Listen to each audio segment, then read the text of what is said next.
Today kami ay magdodonate sa dog shelter. Bumili muna kami ng kalahating kaban na bigas, onting grocery para sa mga caretaker. Then nagpunta kami sa Hungry Paws para bumili ng dog food and shampoo. Kape muna habang nasa biyahe.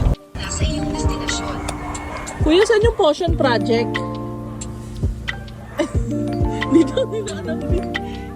Ayan, dumating na kami sa Potion Project dito sa San Jose del Monte, Bulacan.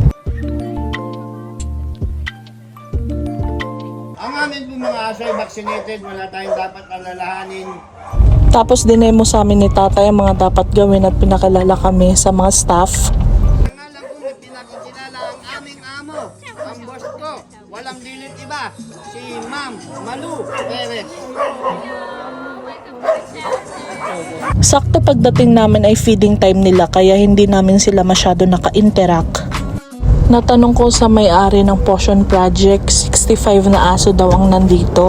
Tapos sa ibang branch nila may 200 na dogs pa. Kung nabubuhay lang si mama, for sure tuwang-tuwa yun dito. Simula kasi nagtrabaho ako, ito na ang advocate ko na every year magdodonate ako o magbibigay ako to give back my blessings for the whole year. Sobrang nakaka-happy sa heart na kahit sa maliit na bagay ay nakakatulong ako. Kaya thank you Lord sa lahat ng blessings. And remember guys, adapt, don't shop. Ayan, nagbigay din kami ng onting pamasko para sa mga caretakers. Bye!